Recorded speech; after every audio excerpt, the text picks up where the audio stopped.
know in July, Tony, last month we talked June Men's Mental Health Month, but I know in July a lot of focus on those with disabilities. It's Disability Pride Month. It's I believe today is folks with disability in the workplace, if I'm not mistaken. I may have butchered that, but forgive me if I did. Let's start there. Let's start with some of those things, Tony.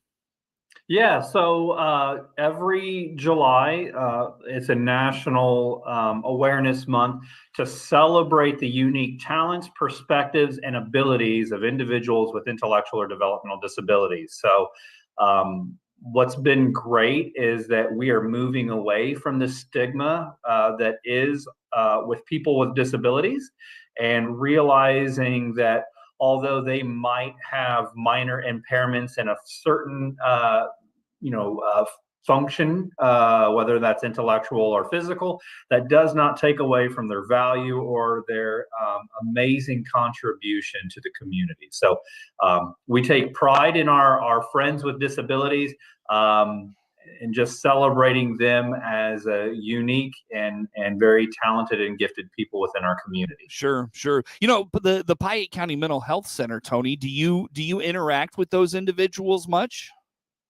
Absolutely. So I always joke, because I say that the Piatt County Mental Health Center really is the worst possible name for our organization, because it only captures one facet of the services that we provide. So your viewers might not know this, but we serve about 75 individuals with disabilities, and they come to us, and we're able to support them from 5 different counties. For example, one of our bigger services is our Community Day Service program, where, again, we have individuals from 5 different counties coming to us, and there's about 55 individuals, and they have a fun, fulfilling day here from 9 to 2, where they learn social emotional learning. They participate in activities, skill development, small motor skills development, artistic expression, cooking skills. We bring in speakers, master gardeners, all different types of fun stuff from 9 to 2 for them to enjoy a full fun day of programming. Mm-hmm. And then so after that, from 2 until about 7 o'clock, we work with our individuals that we call it community support services. So that will be individuals that either reside with their family or they reside independently, and we help support them with cooking skills, showing them basic housekeeping skills, running them to medical appointments. One of my more favorite is that we participate in a lot of social activities for a lot of our guys. So, they've done everything from SummerSlam to a ZZ Top concert to, Broadway shows. So, lots of stuff that goes on there. We also have a vocational program. So we work with local employers where we come alongside them and we find individuals. We do skill development. We teach them resume building skills, and we have an on-site job coach that helps them be successful in not only obtaining but maintaining employment. Mm-hmm. And then lastly, we have our respite care services. So those are support services for guardians or family members that are looking for additional caregiving support. So, for example, maybe a medical emergency has required you to leave town, or you need to, go on vacation, or there's a family event where it would not be convenient for a loved one with a disability to leave, so they can stay in the comfort of their own home, have their own routines, and be supervised and cared for by somebody who's been fully vetted and accredited by a state and national program. Yeah, sure. When you mentioned the 75 individuals you have in your program, is it capped at 75, or is that just the need that you have? Really, at this moment, we're just capped by workforce. So, we still have capacity to grow in all 4 programs that I've mentioned. It's getting tight, but we've got capacity. So yeah, always looking to expand and to support more services.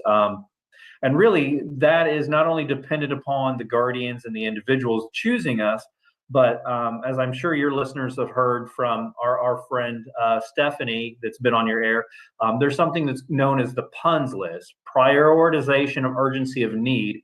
And basically, it's a list of adults with disabilities that have applied to the state so that they can have support and funding. So their names have to be pulled from this PUNS list so that they are eligible for services and that we can work with them. And Yeah. I'm not for sure of what the number is in DeWitt County, but our last report showed that there was 85 individuals still sitting in Piatt County on the PUNS list. Wow. And I believe that list, they're going to start pulling from those that list sometime this month. So we're interested, excited to see what new friends that we can come alongside and support. Yeah, I'm sure. How long have you been at Piatt County Mental Health Center, Tony? A bit over 9 years. Okay. So I'm curious, has that program changed a lot? Not necessarily in terms of how it operates. Well, I guess in terms of how it operates, but like, I guess what I'm getting at is, was it more robust at one time and now it isn't? Because I know it just feels like when cuts come to Illinois, it always seems to impact those most vulnerable in our communities. How has that program changed in your 9 years? Yeah, I would say that when I started in 2016, we were kind of going gangbusters. Things were growing. We were even talking here, honestly, at our facility of trying to find another location for our mental health wing because our developmental services was expanding so quickly. Then something happened in March of 2019 that basically changed services, and we're still rebounding from COVID. So I would say that some of the things that have changed is obviously, and rightfully so, the expense for workforce has drastically increased. So if you remember, 2016 was before they did the Fight for 15. So trying to get individuals for minimum wage up to $15. I think when we started, and it's kind of embarrassing to say this, but I think when we started, entry-level staff was somewhere around $13.75 to $14 an hour.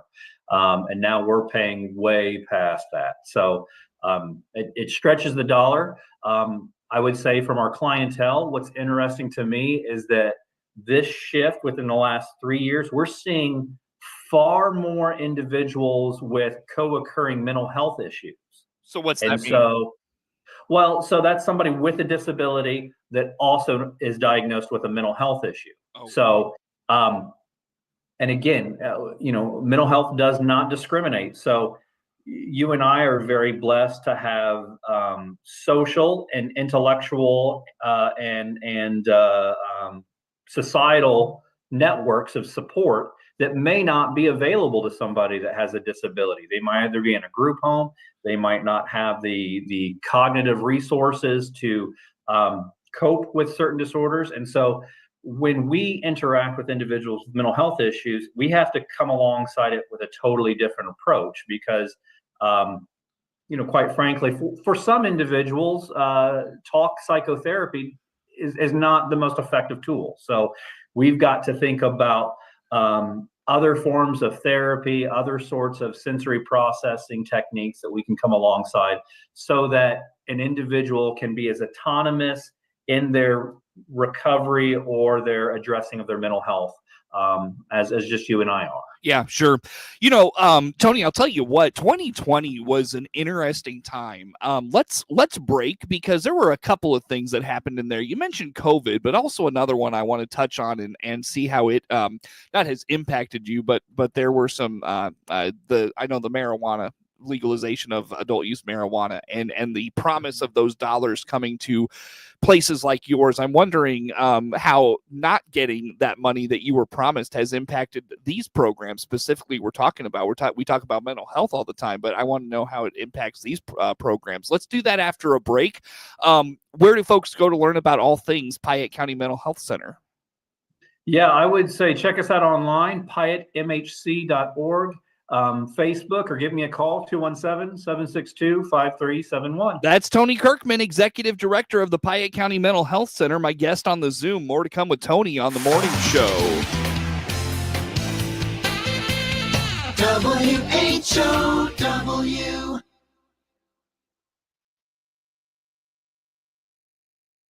Shane Steinberg here from Highway 51 Exchange, your equipment rental headquarters, south of Clinton on US 51.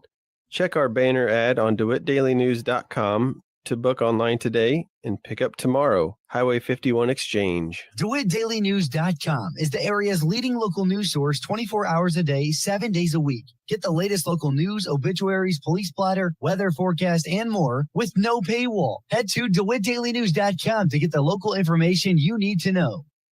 Welcome to your field. The weather is perfect. The soil is perfect. The seedlings are perfect. Enjoy your relaxing day. We all know that's not farming. That's fantasy. It takes grit and hard work to do what you do.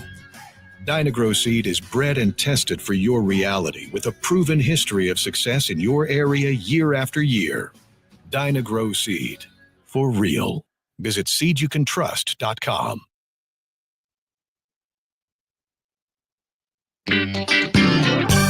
Your friend in Central Illinois, WHOW. Once again, good morning. Thanks for being with us. I'm your host today, Seth Lawrence. The WHOW Morning Show streams to Facebook and YouTube, brought to you by Peterson Insurance, your Pekin Insurance agent in Clinton. Tony Kirkman, Executive Director of the Piatt County Mental Health Center, my guest on the Zoom here for today. And Tony, as we talk for today, you mentioned COVID 2020 was somewhat of a turning point for your agency, working with those with disabilities and those sorts of things. I am curious, since the pandemic, what has it been like to try to get those folks back into your facility and into the programming? Because I'm sure that being there is so vital to them. Just being there is vital to them. How about that? Yeah, I would say, Seth, similar to you and I, we are all creatures of habit, but when you disrupt the routines and procedures of those with disabilities, it becomes more profound in their emotional wellness. So, we've been serving some people here at our facility. They've walked with us for 27 to 28 years, if you can think about that. So for 28 years, Monday through Friday, they have been able to come in here, have their classroom and their own routine, and then in an instant, it's taken away. And for really for a period of about 9 months, we had to pause all of our services in-house and do all of the social distancing and cleaning and protocol and all of that. And so it has been very difficult on some individuals. And quite frankly, we have seen some individuals choose not to return to programming. And again, that while we firmly believe in client-centered care, it does make me nervous and concerned about some of those individuals. Are they having access to the same type of care, same type of socialization, same type of support? And so it's been difficult. It's been difficult to get them back. When they do come back, forgive me if this is not the right way to say it, what condition do you find them in? Well, I mean, I would say similar to some of anybody. They're out of routine. Some are emotionally deregulated. I remember talking to some of the school administrators that said, what was it like when kids came back? And it was like, well, they totally lost structure. They totally lost routine. To some extent, there's a social dynamic that's lost. And so we had to deal with some emotional outbursts and some I wouldn't say safety issues by any means, but individuals didn't have the same support or supervision. So when we were saying there's rules and protocols, there was some bucking up against that. But I would say honestly, Seth, in the last 2 years, we're finding our groove again. I can't believe it. We're 2025, and it really was 2024 where we finally said this is the first, quote, normal year. And 2025's proven to be, another building year too. So, yeah. Did you have folks that just didn't come back, or did you have most of your folks come back? I would say most of them came back. There were a few of them that didn't, and that's fine. That's, their choice. But, I think that people in Central Illinois, if they were aware of I would say if they were just aware of the type of staff that care for adults with intellectual and developmental disabilities, they would be very, very proud, as I am. And I'm not even saying even my own building. The stuff that's happening at Encore, the stuff that's happening at Macon Resources, you've got workers there that love their consumers, and they easily could be making better money somewhere else, but they're living out their life mission. And so I take my hats off to them because it's more than a paycheck, and they deserve a bigger paycheck. But they don't just work a program, they love the people that they serve. Yeah. It is a disappointment that you can't pay them more. And I'm sure you had high hopes when in 2020, adult use marijuana was legalized. And the promise with that came with that was, hey, we're going to fund the people at the Piatt County Mental Health Center. We're going to fund the people at Encore. We're going to fund the people at Macon. All these places all over the state. We're going to fund that. And it doesn't sound like that has come to fruition. That's absolutely true. In fact, if we're looking at some of the more recent state laws, I'd encourage your listeners to take a look at it. One of them is the Dignity and Pay Act that Governor Pritzker just passed. On paper, that's great because it says that we want everybody to earn a reasonable wage. But what that did was that phased out what's known as a 14C subminimum wage contract. So employers like ourselves that pay somebody a piecemeal work for doing a job based upon the amount of widgets they can turn out, we have lost. In 2029, we'll have lost the ability to offer employment options for some people that have some serious, persistent, or fragile medical issues that could not be in the workplace. So that's one. Quickly, the other one is you got time. Take your time. Well, you got plenty of time. Yeah. The other one is a more recent budget where it depends on which aisle you want to look at, and I'll do a quick plug because if your listeners do not know Senator Chapin Rose, he is an amazing advocate for individuals with disabilities. And he was making a lot of noise about this budget that was recently passed. So the budget that was passed, the good news, if you're looking at it, is that direct support professionals, that's the credential that you need to be able to take care of an individual with disabilities and being reimbursed for it. They got a 60-cent an hour raise. That's great. That's fantastic. Good for them. And I wish that was just the period that I could put at the end of that sentence. They got a 60-cent an hour raise, period. However, the problem is for individuals in what we call CILAs, community integrated living arrangements, those individuals had their service rates cut by 30%. So what that means is while a DSP might be making more money, they're technically going to be less eligible for billable services. And the worst part is those individuals receiving services are going to get a third less of the service hours that were available to them this past year. So quite disappointed in seeing that budget cut for individuals that are living independently, losing a significant amount of service hours. With that said, plus the fact Illinois is dead last in the country in funding the most vulnerable in our communities, how much does that make your blood boil? I would go back to our professionals and I would ask, I don't really play the political game on both sides of the aisle. What I do know is that adults with disabilities just got their service hours cut and politicians just got a 3% raise. It says it all. That says it all. Yeah. Yeah. No politics about it. I mean, my God, it's a commitment to it's a commitment to your people, Tony. It's not a political issue. I mean, it is a commitment to your people. It's a commitment to your communities. I don't know. It makes me so mad. It really does. Like just it doesn't get talked about enough. That's the other thing, is it does not get talked about enough. Yeah. I often go back to a quote that I heard that Gandhi had said, and he said, the measure of any society is how they take care of their most vulnerable. Yeah. Yeah. Where your treasure is, there your heart will be also, right? Yeah. 100%. Yeah. That's another Yeah. one I go to for sure. Yep. Well, Tony, I could go on that one with you. That's one that just makes me mad. It really does. In the meantime, where do folks go to learn about all things Piatt County Mental Health Center?